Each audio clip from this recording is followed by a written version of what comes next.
Avistamientos de ovnis en el mundo antiguo. ¿Qué vieron los antiguos? En 1440 a.C., un faraón egipcio miró al cielo y vio algo que no reconoció. No fue el único, miles de egipcios volvieron sus ojos hacia el cielo y quedaron boquiabiertos. En el cielo habían miles de círculos de fuego que debían parecer como si sus dioses descendieran del cielo. El increíble avistamiento masivo fue escrito por el escriba real del faraón y preservado en una antigua pieza de papiro llamada Papiro Tully. Fue encontrado por Alberto Tully, exdirector del Museo del Vaticano. Es la prueba del avistamiento ovni más antiguo conocido en la historia de la humanidad. Pero, ¿qué vieron los egipcios hace 3.400 años? ¿Fue un fenómeno cósmico, algo así como una lluvia de meteoritos? ¿O realmente vieron a miles de naves alienígenas acechando en la atmósfera? Echa un vistazo a estos extraños artefactos supuestamente encontrados en Egipto, que parecen representar criaturas extraterrestres. Podrían ser estatuas de dioses, aunque se parecen sospechosamente a extraterrestres con grandes ojos de insecto ovalados. No hay información sobre de dónde vinieron exactamente estos artefactos, pero sí son reales y apunta a que los egipcios tenían conocimiento de seres de otro mundo. Si no crees en los egipcios, ¿crees en los romanos? A partir del siglo III a.C., los romanos comenzaron a registrar incidentes en los que se veían cosas extrañas en el cielo. Una vez que comenzaron los informes, no pararon. Llegaron los relatos de testigos presenciales sobre discos de fuego en el cielo. En el año 218 a.C. se vio un espectáculo de barcos brillando en el cielo. Luego hubo otro avistamiento en el año 217 y otro en el 212 a.C. En el año 173 a.C. se avistó una gran flota de barcos voladores sobre la antigua ciudad de Lanuvium. En el año 104 a.C., los residentes de Ameria y Tuder observaron lo que pensaban que eran armas en el cielo, precipitándose de este a oeste a velocidades imposibles. Luego, en el año 100 a.C., la gente de la capital de Roma vio lo que describieron como escudos redondos ardiendo y lanzando chispas mientras volaban por el cielo al atardecer. Los romanos veían exactamente las mismas cosas en el cielo que los egipcios vieron hace 1000 años antes. Pero si no crees en los romanos ni en los egipcios, ¿crees en los japoneses? En el año 1235 después de Cristo, se llevó a cabo la primera investigación oficial sobre ovnis en Japón. El general Yoritsume estaba acampando una noche cuando él y sus camaradas militares vieron luces extrañas en el cielo. Las luces giraban y realizaban movimientos acrobáticos. Cualquiera que haya visto ovnis sabe exactamente de qué está hablando el general aquí. Las luces extrañas en el cielo tienden a moverse erráticamente, moviéndose hacia adelante y hacia atrás, volando en bucles y dando vueltas sin rumbo fijo. Esto es especialmente cierto cuando grupos de ellos aparecen repentinamente en el cielo nocturno. No digo necesariamente que haya visto algo así, pero tampoco digo que no lo haya visto. Volvamos al general Yoritsume. Quedó tan perturbado por lo que vio que exigió a su científico militar que le diera una explicación. Le dijeron tras una breve investigación que lo que vio era natural. Sus científicos concluyeron que era el viento que soplaba en lo alto del cielo y empujaba las estrellas. Supongo que hace 800 años parecía una explicación bastante razonable. ¿A qué edad se supone que debes explicarlo? La conexión México-Perú. Algo espectacular ha sido encontrado cerca de la ciudad de Acapulco, en México. Este algo espectacular es sorprendentemente similar a otro algo que se encuentra en Perú. Los científicos empiezan a preguntarse si existe una conexión entre México y las líneas de Nazca que hasta ahora han pasado desapercibidas. El descubrimiento se realizó en el sitio arqueológico de La Sabana, ubicado a unos 12.8 kilómetros del centro de Acapulco. La Sabana era una ciudad enorme en la antigüedad, con una extensión de más de 330 hectáreas. Había sido el hogar de miles de personas. Ahora está lleno de ruinas que han sido completamente destruidas por la jungla. Si bien la mayoría de las estructuras no pueden repararse, los arqueólogos han logrado hacer algunos descubrimientos interesantes. Por ejemplo, identificaron una pirámide que probablemente se usaba en extraños rituales relacionados con el agua y la lluvia. Es posible que haya estado dedicado a una diosa de la lluvia, aunque los expertos no están del todo seguros. El sitio también ha arrojado una sorprendente cantidad de petroglifos. Estos petroglifos fueron tallados en la ladera de la colina sobre la que una vez estuvo la ciudad. Tienen unos 1600 años y fueron talladas a principios del siglo V después de Cristo. La ciudad misma fue abandonada en el año 1200 después de Cristo. Antes de que preguntes, no, esta no era una ciudad maya.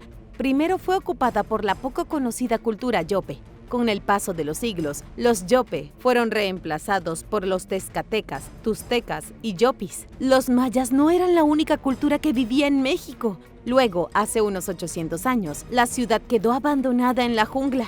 Bueno, así que volvamos a la conexión con Perú y las líneas de Nazca. Es un petroglifo de un mono. Aquí está la imagen del Instituto Nacional de Arqueología e Historia de México. Es difícil verlo bien porque el petroglifo está desgastado y es viejo, pero tengan la seguridad de que lo que están viendo es efectivamente un mono. Lo que es tan extraño acerca del petroglifo es que el mono se parece casi exactamente a los geoglifos de monos ubicados en el desierto de Nazca en Perú. Sin duda conoces las líneas de Nazca y si no es así, debes seguir viendo más videos del canal. Hay más de 800 geoglifos en el desierto de Nazca, la mayoría de ellos realizados hace unos 2000 años. Los geoglifos representan de todo desde laberintos geométricos hasta colibríes y arañas, y por supuesto monos. Claro, dos culturas podrían atraer monos y podría no haber conexión alguna, pero es inusual cuán similar es el estilo de las obras de arte. ¿Pudo la antigua cultura yope provenir de Nazca? ¿Habrá habido contacto entre estas dos civilizaciones prehispánicas? Sé que solo es un mono, pero no puedo evitar sentir que está sucediendo algo aquí que todavía no hemos descubierto. ¿Crees que estas civilizaciones estaban relacionadas o se conocían de alguna manera? Déjame saber tu opinión en los comentarios. El Gran Hedor de 1858. Uno de los episodios más repugnantes de la historia de Inglaterra ocurrió en el verano de 1858. Si no te gusta el asco, tal vez quieras taparte los oídos. Esta es la increíble historia real del Gran Hedor. Con un nombre así, sabes que esto va a ser malo. En el siglo XIX, el río Támesis estaba contaminado y apestaba. Este es el río que atraviesa Londres, una de las vías fluviales más reconocibles del mundo. Pero la gente había estado abusando de él durante cientos de años. Habían estado arrojando sus propios desechos al río. Cuerpos, basuras, cadáveres de animales, cualquier cosa asquerosa se tiraba al río. El Támesis se utilizó activamente como alcantarillado. A nadie le importó hasta que empezó a apestar mucho. Entre los años 1800 y 1850, la población de Londres se disparó. De repente la ciudad quedó superpoblada y sucia. Ya era bastante malo sin el problema del río. Ahora imagínense si en lugar de que la alcantarilla estuviera bajo tierra, corriera por las calles donde todos pueden verla. Así era el río Támesis hace 170 años. El científico de la Royal Institution, Michael Faraday, escribió en 1855 que la feculencia era tan espesa cerca de los puentes que formaban nubes tan densas que eran visibles en la superficie. ¡Qué desagradable es eso! Las cosas alcanzaron su clímax en el verano de 1858 debido a una inusual ola de calor. El calor convirtió el hedor del río en algo tangible. Era como una espesa niebla que se filtraba por Londres y violaba las fosas nasales por donde pasaba.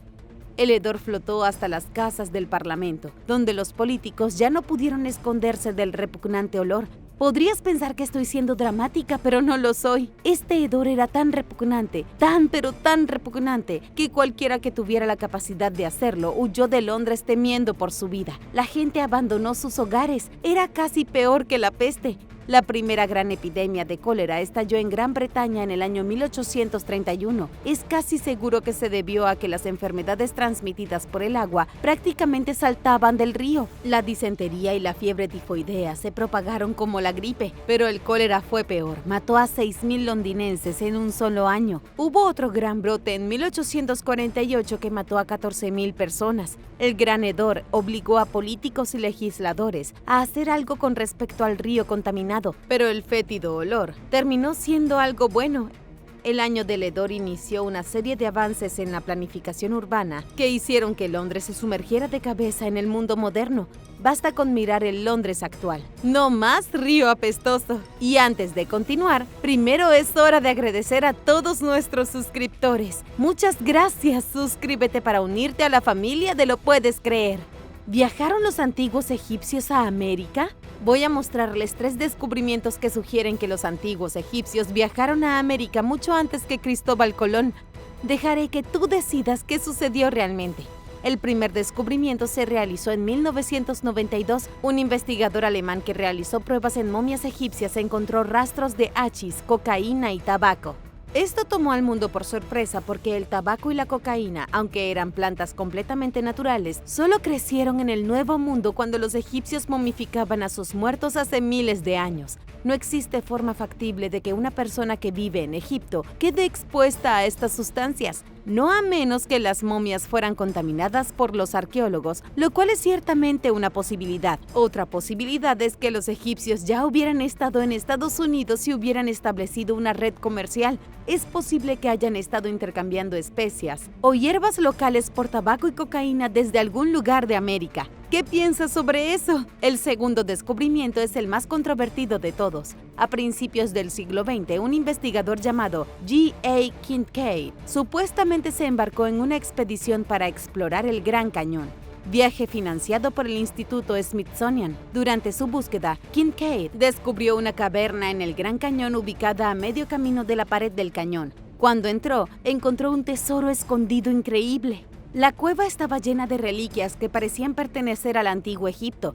Sin embargo, ninguna de estas reliquias existe hoy. La institución Smithsonian ha negado cualquier conexión con Kincaid. Los científicos convencionales ni siquiera creen que fuera una persona real. En el otro lado del argumento, los teóricos de la conspiración están convencidos de que la institución Smithsonian está encubriendo la verdad. ¿Y cuál es la verdad? Que en el Gran Cañón vivió una colonia egipcia hace miles de años. La tercera evidencia no proviene de Estados Unidos, sino del otro lado del mundo, en Australia.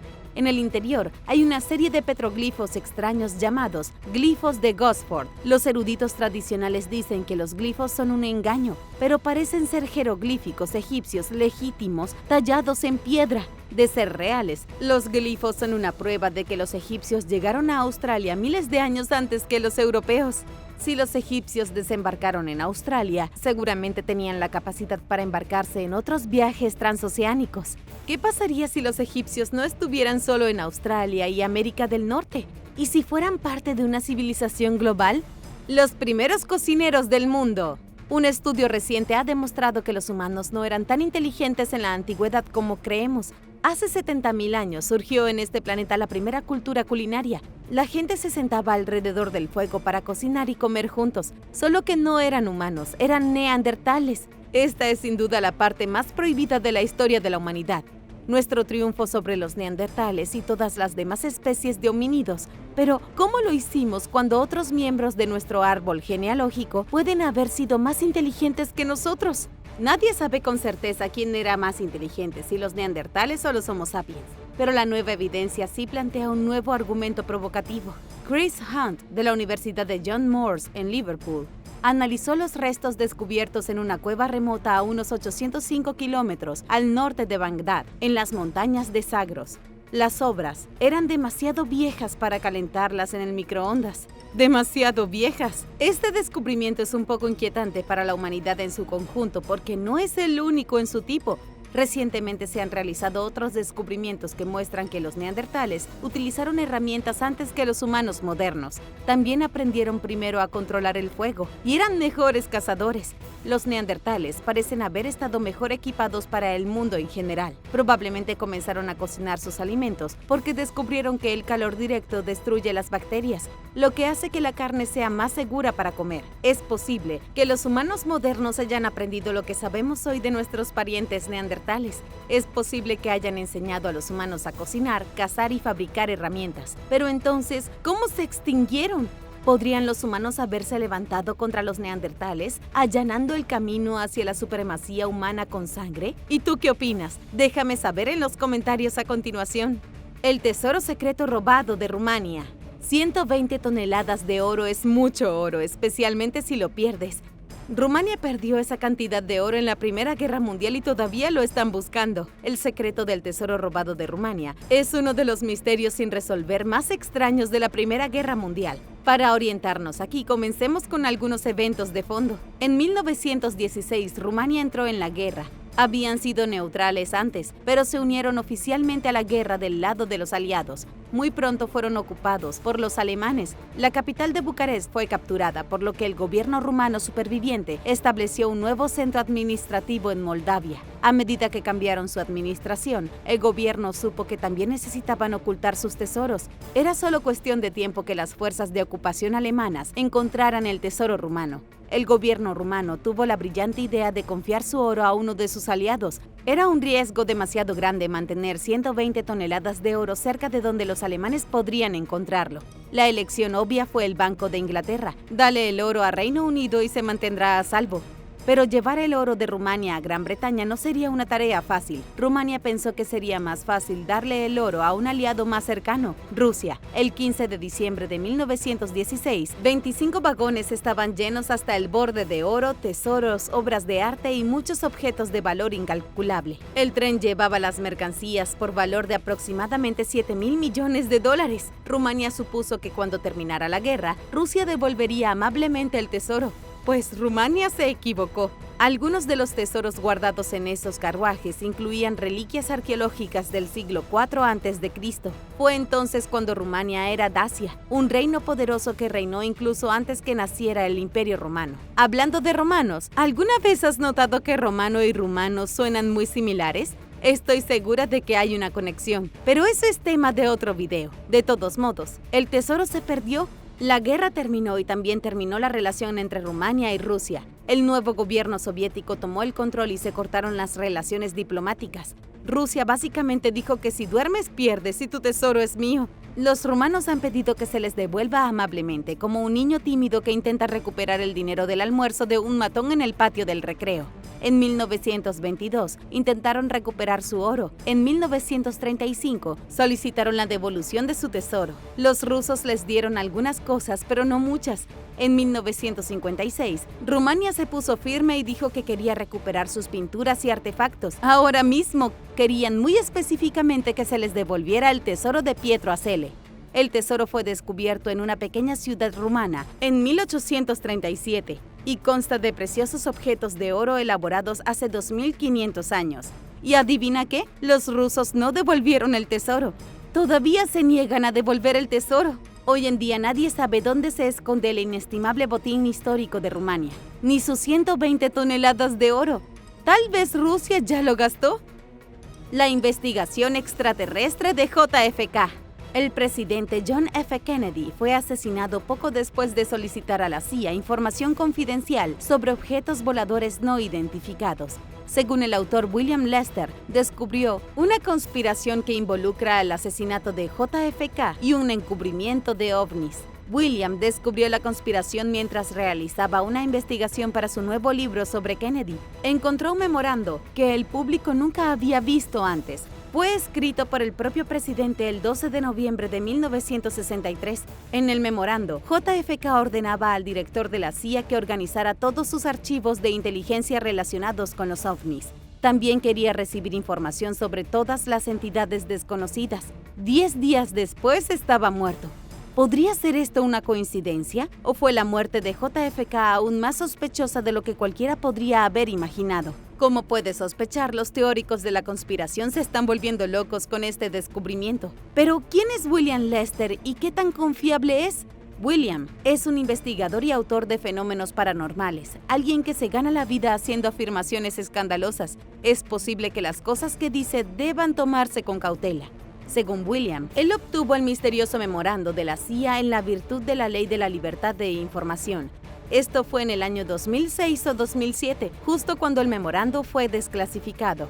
Es una historia bastante creíble hasta que empiezas a investigar. El problema es que el memorando no ha aparecido en ningún otro lugar. Muchos expertos han empezado a cuestionar su autenticidad. Un técnico de investigación que trabaja en la biblioteca JFK en Boston, su nombre se mantiene oculto por razones de privacidad, dijo que no pudieron encontrar ninguna copia en el archivo presidencial. El memorando parece no existir. No estoy diciendo que William esté mintiendo, solo digo que el memorando es sospechoso. Sospechoso como el memorando quemado que apareció en 1999, una fuente anónima que afirma ser un ex agente de la CIA filtró un memorando a los medios. En el memorando decía que JFK había hecho algunas averiguaciones sobre investigaciones de ovnis. El memorando también decía que no se podía permitir que continuaran las investigaciones de JFK. No hay nada más siniestro que eso. El memorando quemado fue muy controvertido porque nadie pudo encontrar pruebas de su existencia, al igual que el nuevo memorando que William afirma haber encontrado. ¿Podrían ser ambos memorandos falsos? ¿O crees que el interés de JFK por los extraterrestres fue su perdición? Dime lo que piensas en los comentarios. La misteriosa ciudad perdida de Musiris. Hoy en día ya no se oye el nombre de Musiris. Esto se debe a que la ciudad no existe desde hace más de 1000 años. Sin embargo, en el siglo I a.C., Musiris era uno de los puertos comerciales más importantes del mundo. Su principal producto de exportación era la pimienta negra, por lo que los valiosos romanos se endeudaron comprando grandes cantidades de ella. Pero si Musiris era tan importante, ¿cómo desapareció y dónde está?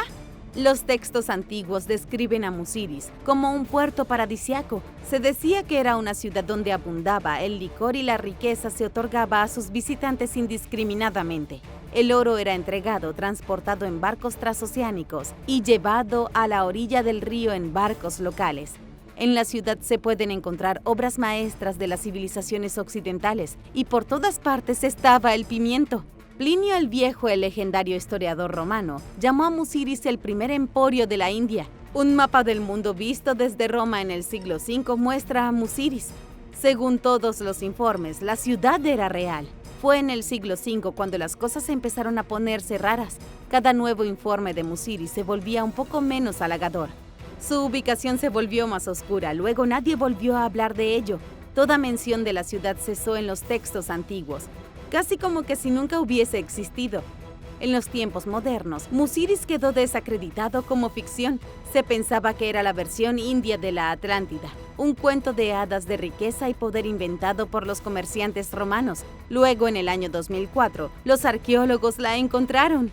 Siempre es sorprendente cuando los científicos confirman algo que se suponía que era una leyenda. En este caso, fue un proceso largo y difícil. En el estado de Kerala, en el sur de la India, los arqueólogos se habían centrado en el puerto de Kodungallur y lo habían excavado varias veces. El antiguo puerto fue destruido en 1341 por unas inundaciones. Algunos científicos sospecharon que tal vez Musiris se había convertido en Kodungallur, pero esto nunca fue demostrado por las excavaciones. Nunca se encontró nada más antiguo que la Edad Media. Las cosas cambiaron cuando los arqueólogos recorrieron unos 8 kilómetros por la carretera hasta un pequeño pueblo en Patanam. Durante años, los niños de la aldea habían estado encontrando cuentas en el barro, que subían aleatoriamente a la superficie como gusanos en la acera después de fuertes lluvias. Esto fue muy sospechoso.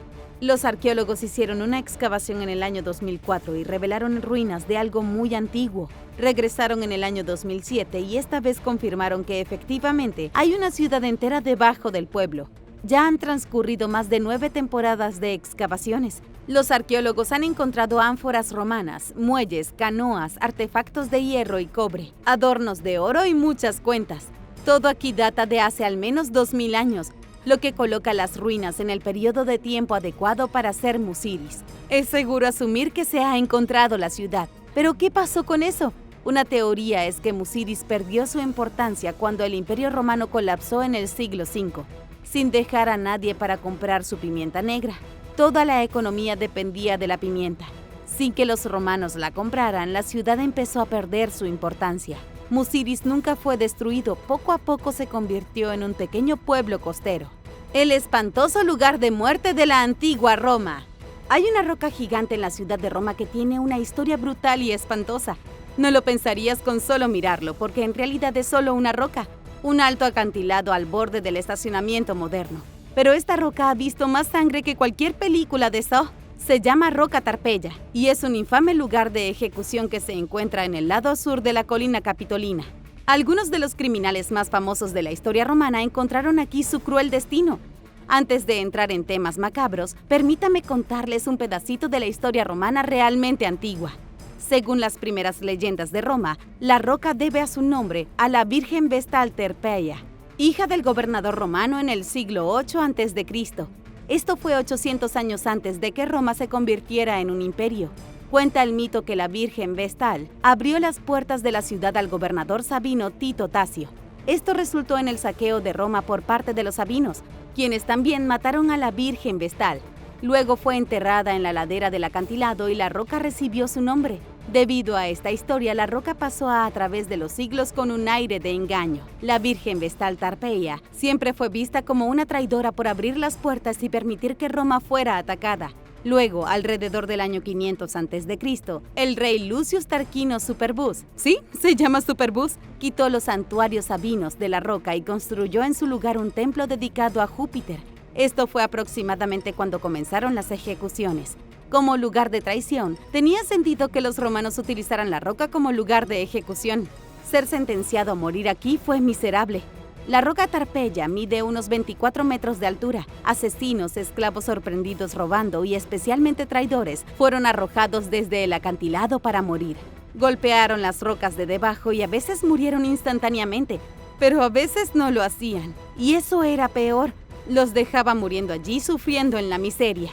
Ser ejecutado en roca Tarpeia también avergonzaba a la familia de la persona. Se consideraba un destino peor que la muerte, porque solo lo peor de lo peor era arrojado desde el acantilado.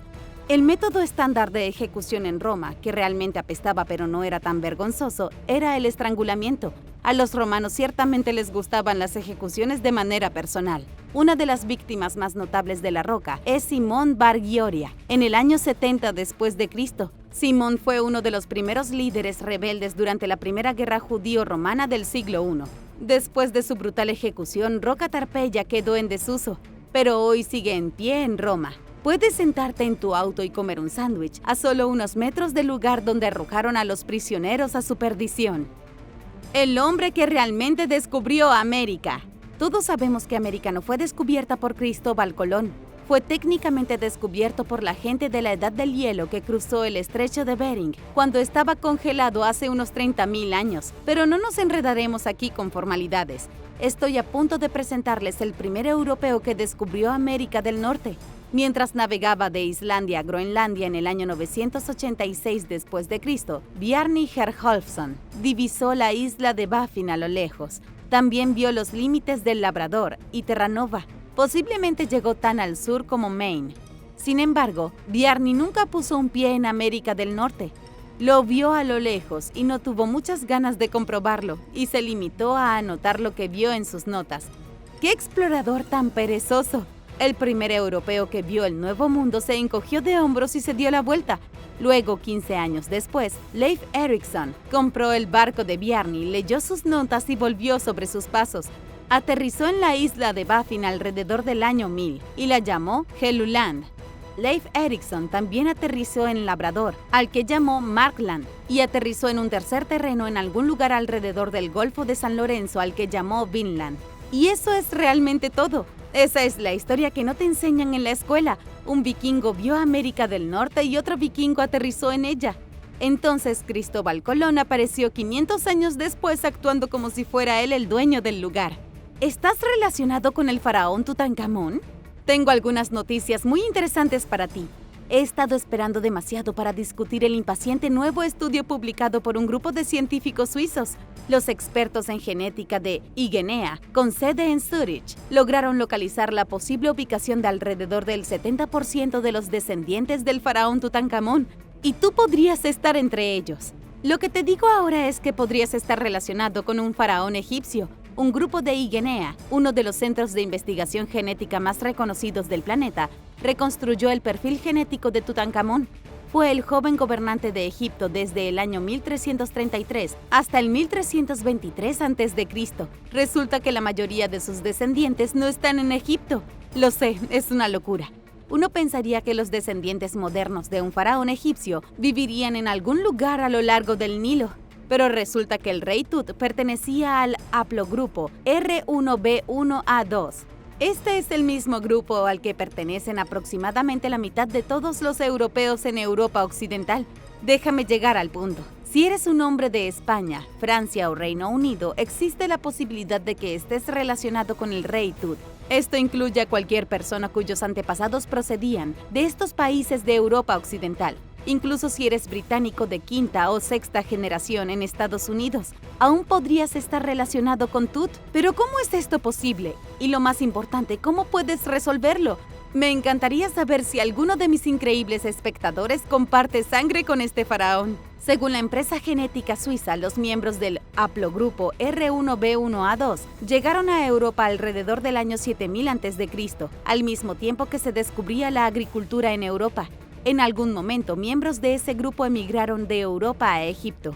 Hoy en día, solo el 1% de los hombres egipcios están en el grupo R1b1a2, pero la mitad de los hombres europeos están en este grupo. Lo que esto significa es que un tipo cualquiera en España tiene muchas más posibilidades de estar relacionado con el rey Tut que los principales miembros del gobierno moderno de Egipto. En cuanto a cómo saberlo, deberá realizarse una prueba de ADN. Asegúrate de contarme los resultados. El Osario de Santiago. El Osario de Santiago es, con diferencia, la caja de piedra caliza más controvertida del mundo. Se dice que la caja alguna vez obtuvo los huesos del hermano de Jesucristo. De ser cierto, esto la convertiría en una de las únicas pruebas físicas reales que comprueban que Jesús existió. El Osario de Santiago es un descubrimiento sorprendentemente nuevo. La existencia del osario fue anunciada al mundo en octubre del año 2002 en una conferencia de prensa organizada por dos organizaciones que normalmente no se ven trabajando juntas, el Discovery Channel y la Sociedad de Arqueología Bíblica. La caja en sí pertenece a Oded Golan, un coleccionista de antigüedades israelí. Oded afirmó que la caja procedía del sureste del Monte del Templo. La edad de la caja de piedra caliza no está sujeta a un debate. De hecho, tiene 2000 años y data de antes de la destrucción de Jerusalén en el año 70 después de Cristo. Los huesos de alguien fueron puestos en esta caja alrededor del tiempo en que supuestamente Jesús murió y luego ascendió al cielo. Pero la gran pregunta es, ¿de quién eran los huesos en la caja? Hay una inscripción en la caja que dice Santiago, hijo de José, hermano de Jesús. Solo la caja lo dice en hebreo. La inscripción parece sugerir que fueron los huesos del apóstol Santiago los que estaban en la caja. En el año 2003, la Autoridad de Antigüedades de Israel anunció que la inscripción era falsa. En diciembre del año siguiente, Oded Golan fue acusado de 44 cargos de falsificación, fraude y engaño. Caso cerrado, ¿verdad?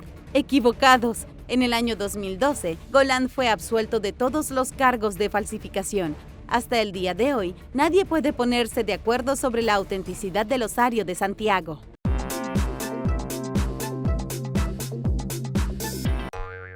Número 10. Los Merovingios. La dinastía merovingia fue una familia de reyes francos que gobernó la Europa de la Edad Oscura del siglo V. También eran conocidos como los reyes de pelo largo, debido a la tradición de que tenían que mantener el cabello largo y suelto, como héroes de novelas románticas o reyes elfos. Si nunca has oído hablar de los merovingios, no estás solo. Aunque jugaron un papel importante en la remodelación de Europa después del colapso del Imperio Romano, desaparecieron después de 250 años cuando fueron usurpados por la dinastía carolingia, cuyo gobernante más famoso es Carlomagno. Pero el pequeño papel de los merovingios en la historia global no es la única razón por la que no has oído hablar de ellos. Hay algunos rumores de que fuerzas poderosas, incluido el Vaticano, preferían que nunca hubieras oído hablar de estas personas. Esto se debe a que se identificaron como descendientes directos de Jesús. Según los merovingios, eran los legítimos reyes del mundo. Creían que Jesucristo escapó de la crucifixión y huyó a lo que ahora es la Francia moderna, anteriormente el reino de Francia. Pero no escapó solo.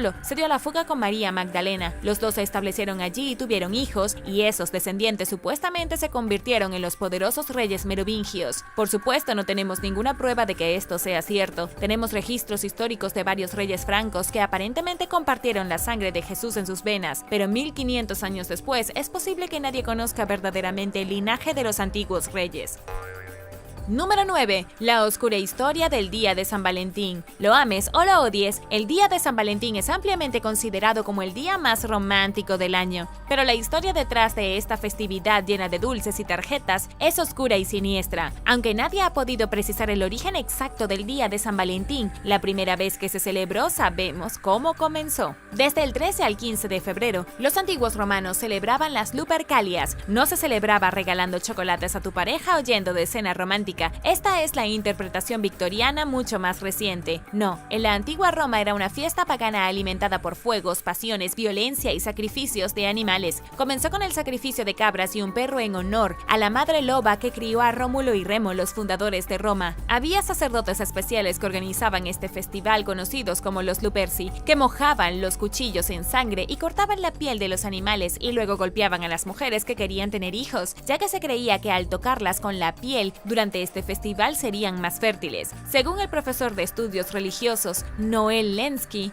los romanos eran un grupo de maniáticos intoxicados y depravados, pero la diversión no se detuvo allí. También practicaban una lotería de emparejamiento donde los hombres sacaban nombres de mujeres de un recipiente. Estas parejas eran emparejadas independientemente de si querían o no durante la duración del festival. El nombre Valentín proviene de la ejecución de un sacerdote el 14 de febrero en el siglo III. Este hombre fue honrado por la Iglesia Católica como mártir, pero también hubo otros mártires cristianos también llamados Valentín. En el siglo V, cuando el Imperio Romano era cristiano, un papa ordenó que se prohibiera el festival de la Lupercalia y en su lugar sería honrado de una manera más sombría y ordenada bajo el nombre del Día de San Valentín. Número 8. La ciudad enterrada de Selinunte. Algo sucedió hace 2500 años en la antigua Grecia que probablemente no te hayan enseñado en la clase de historia. Fue una de las mayores tragedias de la antigüedad y sucedió en lo que hoy es Sicilia. Los arqueólogos desenterraron recientemente la ciudad enterrada de Selinunte, donde dicen que los habitantes locales fueron asesinados y los que sobrevivieron fueron tomados como esclavos por invasores del norte de África en el siglo V a.C. Los historiadores saben lo que sucedió aquí desde hace mucho tiempo, pero no fue hasta hace poco que los arqueólogos pudieron ver la evidencia con sus propios ojos. Después de que la gente de Selinunte fue masacrada o llevada, la ciudad fue abandonada en gran parte. Luego quedó enterrada durante miles de años cuando la arena cubrió los edificios y se hundieron lentamente en la tierra. La ciudad fue una vez próspera y floreciente. Había un bonito puerto, una ciudad industrial y barrios residenciales. Pero todo cambió cuando las tropas africanas de Cartago, lo que ahora es el moderno Túnez, invadieron la ciudad y masacraron a 16.000 griegos. El ataque fue sin previo aviso, espontáneo y totalmente innecesario. Las mujeres y niños fueron asesinados en las calles. Se estima que 5.000 hombres fueron tomados como esclavos, con muchos miles de mujeres y niños también. Un día la ciudad era bulliciosa y vibrante y al día siguiente era un pueblo fantasma. Número 7. Los Nefilim. En el libro del Génesis se describe cómo Dios creó el cielo y la tierra, cómo Adán y Eva comieron del fruto prohibido y cómo Noé sobrevivió al gran diluvio con una barca llena de animales. También había ángeles caídos llamados Nefilim. El libro del Génesis afirma que cuando estos ángeles cayeron del cielo, vagaron por la tierra como gigantes. La historia completa está en solo 3 versos y sin embargo ha tenido consecuencias tan profundas a lo largo de la historia. La gente siempre se ha preguntado dónde podrían haber ido estos Nefilim si realmente caminaron por la tierra. Y si fueran criaturas reales, ¿eso significa que los gigantes realmente existieron? No hay forma posible de responder a esto, pero hay una parte de la historia que quizás no hayas escuchado antes. Si bien los Nefilim en el libro del Génesis solo se mencionan brevemente y su propósito es vago en el mejor de los casos, a los escritores judíos realmente les gustó la idea. En el texto que conocemos como el libro de Enoch, probablemente escrito en el siglo II después de Cristo, se mejoró la historia. Se agregó una historia de 200 ángeles que conspiraron para robar las esposas más hermosas de los humanos. Fueron llamados los vigilantes, y su deseo por las mujeres humanas corrompió el mundo. Después de que robaron a las mujeres, Dios los arrojó del cielo y se convirtieron en los Nefilim. Eran malvados y corrompieron a toda la humanidad, enseñando encantos y encantamientos a las mujeres y convirtiéndolas en brujas. También enseñaron a los hombres cómo usar el metal para crear espadas y cuchillos de guerra. Lo que empezó con solo 3 líneas en el Génesis se amplió a una proporción completamente diferente en el libro de Enoch. Número 6. La gente lagarto. Hay personas lagarto que viven bajo tierra en California, o al menos eso es lo que dice la leyenda local y el folclore del condado de Los Ángeles. La historia de la gente lagarto debajo de Los Ángeles se remonta a 5.000 años atrás en la antigua gente Hopi. Afirmaron que una raza de personas lagarto construyó 3 ciudades subterráneas gigantes a lo largo de la costa del Pacífico. Una estaba debajo de Los Ángeles y se desconocía la ubicación de las demás. Aparentemente las ciudades se construyeron como protección protección contra los terribles incendios que arrasaban la superficie. La totalidad de California se vio envuelta en fuego, por lo que la gente lagarto se retiró bajo tierra. Aquí es donde la historia se vuelve más confusa. Según la leyenda Hopi, estas personas no eran lagartos como los reptilianos, eran personas que adoraban a un lagarto. Esto explica por qué tenían tanta afinidad con la construcción de ciudades subterráneas. A lo largo de los años, la interpretación de la historia ha cambiado drásticamente. Pasó de una raza de indígenas que veneraban a los lagartos a una raza literal de híbridos de lagarto y humano. Lamentablemente nunca se ha encontrado ninguna ciudad subterránea. El ingeniero de minas George Shufelt la buscó en 1933 y aparentemente encontró un pozo que se adentraba a 107 metros debajo de la ciudad, pero tuvo que renunciar a sus esfuerzos por localizar las estructuras subterráneas después de un terrible derrumbe. Después de su muerte en 1957, nadie más ha ido a buscarlas. ¿Crees que podría haber una gran ciudad debajo de Los Ángeles? Déjame saberlo abajo en los comentarios. Pero primero, si eres un suscriptor que regresa, bienvenido de nuevo. Y si eres nuevo por aquí, también asegúrate de suscribirte y hacer clic en la campanilla de notificaciones, así no te perderás los próximos videos.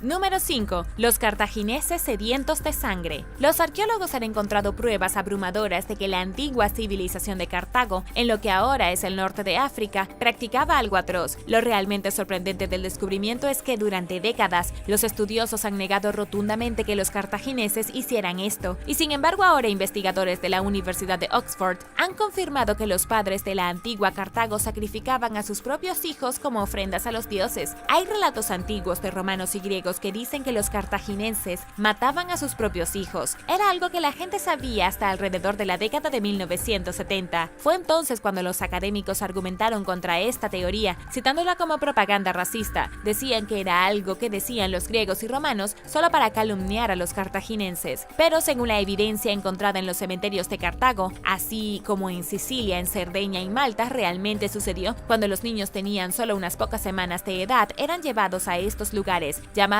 Tophet, y eran sacrificados y luego incinerados. La evidencia proviene del descubrimiento de sacrificios humanos y animales en la misma área y las inscripciones sobre los niños asesinados que indicaban las oraciones de los padres pidiendo bendiciones, y todo era para que los padres pudieran ser bendecidos por los dioses.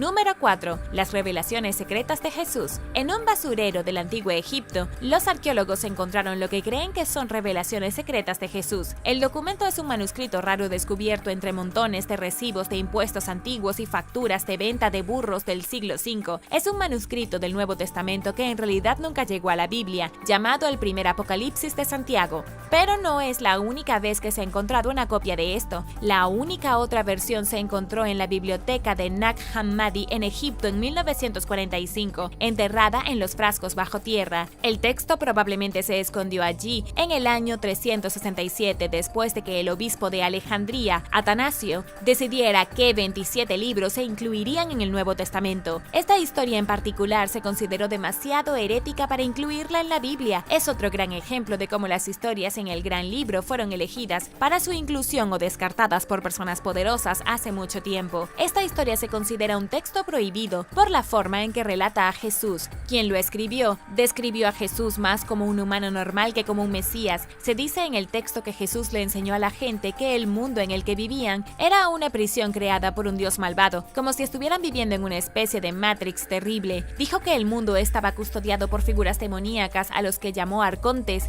y que la única manera de pasar estos demonios y llegar al más allá era con contraseñas especiales. Probablemente puedas ver por qué la historia no llegó nunca a la Biblia.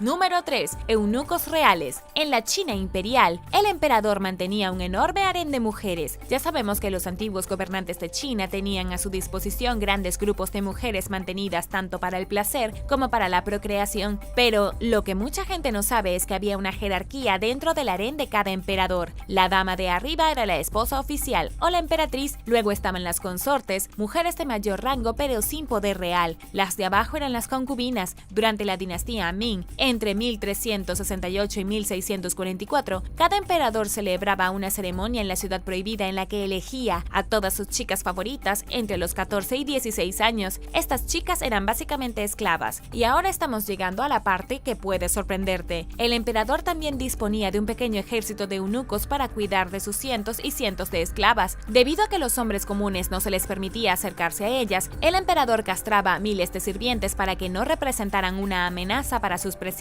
consortes y concubinas. Vivían en el harén, ocupándose de las necesidades de todos. Pero eso no es todo. Las concubinas se encontraron con un destino trágico. Cada vez que el emperador moría, podían tener cientos de ellas en un momento dado, pero cuando fallecía, todos eran reunidos y sacrificados, generalmente enterrados para que pudieran complacer al emperador en el más allá. Número 2. Adoración al diablo en la Edad Media. En la Edad Media comenzaron serias cacerías de brujas. La Iglesia lanzó la Inquisición y las mujeres de toda Europa fueron atacadas como adoradoras de Satán y hechiceras malvadas. Y aunque probablemente estés familiarizado con muchas de las atrocidades cometidas por la Iglesia para combatir lo que consideraban las novias del diablo, hay una parte de la historia que quizás no conozcas. Los eruditos creen que toda la idea de la adoración del diablo puede haber sido inventada por la Iglesia misma. Después de la desintegración de Roma y de la ideología pagana, el cristianismo se extendió por Europa, pero probablemente no penetró en algunas de las áreas más rurales durante cientos de años, donde las religiones paganas continuaban sin obstáculos. Además, el cristianismo se practicaba típicamente al mismo tiempo que muchas de las religiones más antiguas. Incluso hubo religiones híbridas, como el dualismo, que mezclaba el cristianismo con la creencia en deidades más naturales. Obviamente a la Iglesia no le gustaba esto. Se ha sugerido que para que el cristianismo fuera adoptado por completo por todos los ciudadanos de Europa, crearon un villano común. Para controlar grupos de personas que consideraban herejes y para mantener el control, se les ocurrió la adoración al diablo. Acusaban a las personas y perseguían a los que dijeron que estaban involucradas, y a través de estos esfuerzos, el paganismo fue abolido por completo. La Iglesia cimentó su influencia sobre su tierra, que aún perdura incluso hoy. Número 1. El Necronomicon. El Necronomicon es posiblemente el libro más nefasto de la historia, pero nunca existió. El Necronomicon fue creado por H.P. Lovecraft en sus historias de terror cósmico. Luego se hizo aún más famoso cuando se usó en la película Evil Dead para convocar a terribles demonios. Pero afortunadamente para todos, tal libro no existe. Sin embargo, hay algunos textos prohibidos de la Europa medieval que se decía que hacían lo mismo que el Necronomicon. Por ejemplo, el Gran Grimorio, que es un libro de magia negra que data de 1421.